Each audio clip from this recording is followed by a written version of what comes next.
నమస్తే అండి. నేను ఈరోజు చాలా సింపుల్గా ఆనపకాయ కర్రీ చేస్తున్నానండి. ఏమి వేయకుండా ఒట్టి ఆనపకాయ అండి. ముందు ఉల్లిపాయలు కోసుకున్నానండి. పచ్చిమిరపకాయలు 4 అండి వేసుకున్న నూనెలో.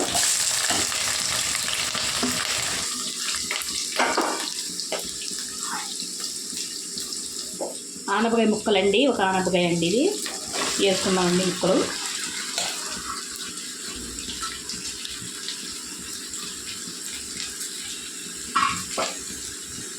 ఉప్పు, పసుపు అండి.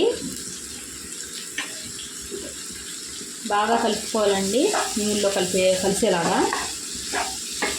చాలా టేస్టీగా ఉంటుందండి, సింపుల్గా అయిపోద్దండి ఈ కర్రీ. నేను ఇందులో ఇప్పుడు ఏం వేయనండి, ఇందులో ఓన్లీ ఆనపకాయనండి.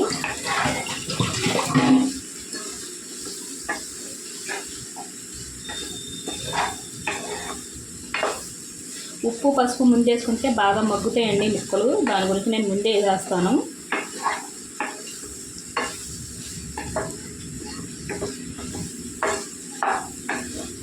బాగా కలుపుకొని మూత పెట్టి మగ్గించుకుందామండి.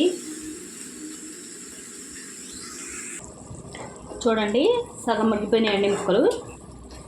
నీళ్ళు ఊరిని కూరలో. ఇప్పుడు కారం వేసుకోవాలండి. కూరకు తగినంత వేసుకోవాలండి. నేను పచ్చిమిరపకాయలు ఎక్కువ వేసానండి, కారం కొద్దిగా తక్కువ వేసాను. పచ్చిమిరపకాయలు కారం ఎక్కువగా ఉందండి.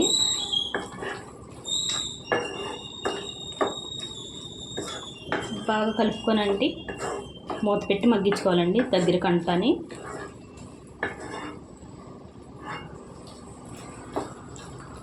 మూత పెట్టి మగ్గించుకుందామండి.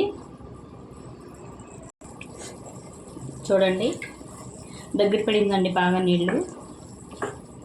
ఆయిల్ తేలిందండి పైకి. ఇంకొద్దిగా ఉడకాలండి. ఇంకొద్దిగా ఉడికిన తర్వాత చూపిస్తాను. చూడండి, అలా ఉడికింది. ఇలా దగ్గరికంతా ఉడికిన తర్వాత నీళ్ళు వేసుకోవాలండి.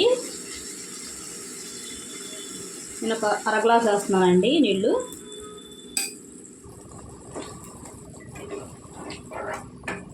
ఈ నీళ్ళు వేసినప్పుడు ఉప్పు చూసుకోవాలండి. ఉప్పు చూసుకొని తక్కువైతే వేసుకోవాలి, లేకపోతే సరిపోతే ఇంకా వదిలేసుకోవచ్చండి, టేస్ట్ని బట్టి అంతే.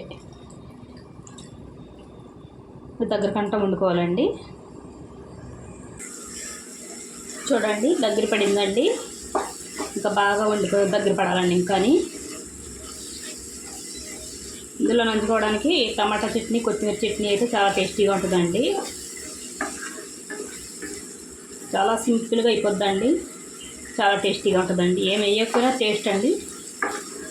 ఒకసారి మీరు ట్రై చేయండి.